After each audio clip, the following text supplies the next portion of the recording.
Hello friend, मैं विकास स्वागत करता हूं आप सभी का मेरे चैनल हेल्पिंग हैंड फॉरएवर पर। दोस्तों, यूनिपार्ट्स इंडिया लिमिटेड इस कंपनी का आईपीओ आने जा रहा है, तो इसके बारे में आपको जानकारी दे दूं और आखिरी में मैं अपना ओपिनियन भी दूंगा इस आईपीओ के रिगार्डिंग।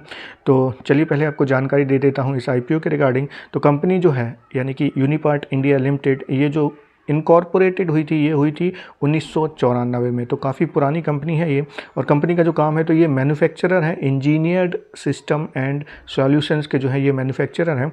इसके बाद कंपनी का जो मॉडल है, बिजनेस मॉडल है, वो बहुत अच्छा है। यानी कि इनका जो है इंटरनेशनल सेल्स है। इसका मतलब भारत में ही नहीं, अदर कंट्रीज़ में भी, जैसे यूएस हो गया, वहाँ भी इन जो है ये अपनी सेल्स करते हैं। उसके बाद इनका जो लोकल डिलीवरीज़ वाला जो सिस्टम है वो भी अच्छा है। इसका मतलब ये हुआ कि जो बाहरी कंट्रियों में, यानी डोमेस्टिक मार्केट के अलावा जो बाहरी कंट्रियों में भी जो इनकी प्रेजेंस है, वहाँ पर भी इनकी मैन्युफैक्चरिंग यूनिट्स हैं और वहाँ से ही ये जो है सेल्स कर देते हैं। उसके बाद आता है डायरेक्ट एक्सपोर्ट।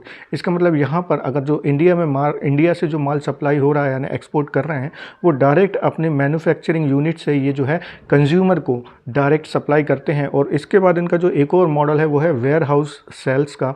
मतलब कि बाहर की कंट्रियों में जहाँ पर ये अपना सेल्स देते हैं, वहाँ पर इनके वेयर हाउस हैं और डायरेक्ट उन वेयर हाउस से भी ये जो है अपनी सेल्स करते हैं। तो काफ़ी अच्छा बिजनेस मॉडल है कंपनी का। इसके बाद अगर हम इस कंपनी के रिजल्ट्स देखें पिछले कुछ सालों के, तो अगर हम फाइनेंशियल ईयर 19 का रिजल्ट देखें, मार्च 2019 का, तो यहाँ पर कंपनी का जो है टोटल रेवेन्यू था वो 1062.48 करोड़ का था। और कंपनी ने पैट यानी कि प्रॉफिट आफ्टर टैक्स जो रिपोर्ट किया था 69.6 करोड़ का किया था। इसके बाद यहाँ पर हम मार्च 2020 का अगर रिजल्ट देखें, तो ये था टोटल रेवेन्यू जो था कंपनी का वो था 938.84 करोड़ का। और कंपनी ने जो पैट रिपोर्ट किया था वो 62.64 करोड़ रुपए का जो है प्रॉफिट रिपोर्ट किया था। इसके बाद मार्च 2021 का रिजल्ट देखें तो टोटल रेवेन्यू जो था 947.69 करोड़ का था।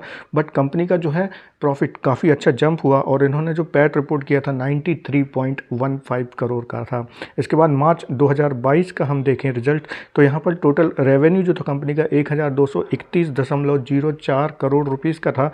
बट कंपनी का जो पैट वो ज़बरदस्त उछाल ली और 166.89 करोड़ का जो है कंपनी ने यहाँ पर प्रॉफिट रिपोर्ट किया था। तो कंटिन्यू अगर हम पिछले ये 4 साल में देखें तो कंपनी का प्रॉफिट बढ़ता ही नज़र आ रहा है। अब बात करते हैं इशू ओपन कब हो रहा है। तो ये इशू ओपन होगा 30 नवंबर 2022, यानी कल ये इशू ओपन हो जाएगा और ये क्लोज़ होगा 2 दिसंबर 2022। तो 30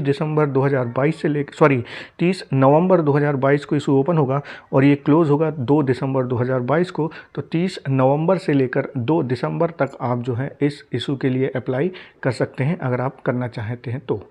अगर देखें कि इशू का प्राइस क्या रखा गया है, तो जो प्राइस है वो लोअर बैंड पे 548 रुपये का है और अपर बैंड पर 577 रुपये का है। तो 548 से 577 की रेंज का ये इशू प्राइस है। इशू का टोटल साइज़ जो है वो अगर शेयर वाइज बताऊं तो 1,44,81,942 शेयर्स का है, जो कि अमाउंट में लगभग 835.61 करोड़ का होता है। और आपको बता दूं कि ये जो पूरा का पूरा इशू है वो प्योर ऑफ़र फॉर सेल है, यानी कि शेयर धारक जो ऑलरेडी अपना हिस्सेदारी यहाँ पर बेच के जा रहे हैं, तो को पूरा का पूरा ये ऑफ़र फॉर सेल है ये इशू। इसके बाद अगर हम देखें तो इसका जो इशू का टाइप है वो बुक बिल्ड इशू है और लिस्टिंग जो होगी वो एनएससी और बीएससी दोनों ही एक्सचेंज पर होने जा रही है। अब किसके लिए कितना यहाँ पर जो है पोर्शन रिज़र्व रखा गया है, तो QIB के लिए 50% का पोर्शन रिज़र्व है, NII HNI के लिए 15% का और रिटेल इन्वेस्टर्स के लिए 35% का जो है टोटल हिस्सा यहाँ पर रिज़र्व है। अब रिटेल जो इन्वेस्टर हैं वो मिनिमम कितने रुपीज़ का कितने लॉट यहाँ पर मैक्सिमम या मिनिमम अप्लाई कर सकते हैं, तो वो बता दूं तो मिनिमम लॉट एक लॉट आपको अप्लाई करना है जिसमें टोटल 25 शेयर्स रहेंगे और इसकी कॉस्ट जाएगी 14,425 रुपये अपर बैंड पर। वहीं अगर हम मैक्सिमम लॉट देखें तो 13 लॉट्स अप्लाई कर सकते हैं रिटेल इन्वेस्टर, जिसमें टोटल 325 शेयर मिलेंगे और जो इसकी लिमिट जाएगी यानी कि प्राइस वाइज 1,87,525 रुपये अपर बैंड पर इसका टोटल कॉस्ट आएगा। अब देखें कि प्रमोटर की होल्डिंग, क्योंकि ये पूरी तरह से ऑफर फॉर सेल है तो प्रमोटर भी अपने शेयर जो है बेच के निकल रहे हैं। तो जो प्री इशू यानी इशू के पहले प्रमोटर की हिस्सेदारी जहां 75.54% की थी, वो घटकर पोस्ट इशू 65.79% की रह जाएगी।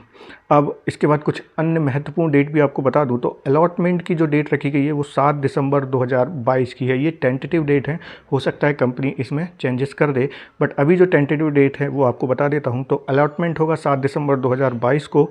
रिफ़ंड जो इनिशिएट हो जाएगा, यानी कि जिन्होंने भी अप्लाई किया है और उन्हें अलॉटमेंट नहीं होता है तो उनका रिफ़ंड 8 दिसंबर को ही इनिशिएट कर दिया जाएगा।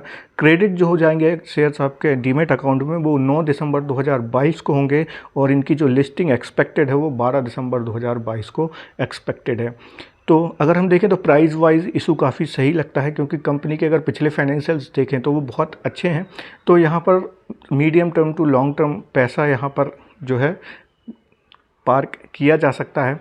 तो बट ये किसी भी प्रकार का रिकमेंडेशन नहीं है, ये मेरा ओपिनियन है। तो यह इस इशू को सब्सक्राइब किया जा सकता है, बट किसी भी प्रकार का इन्वेस्टमेंट डिसीजन लेने से पहले आप अपना एनालिसिस करें या फिर अपने फाइनेंशियल एडवाइज़र की सलाह जरूर लें। Thank you.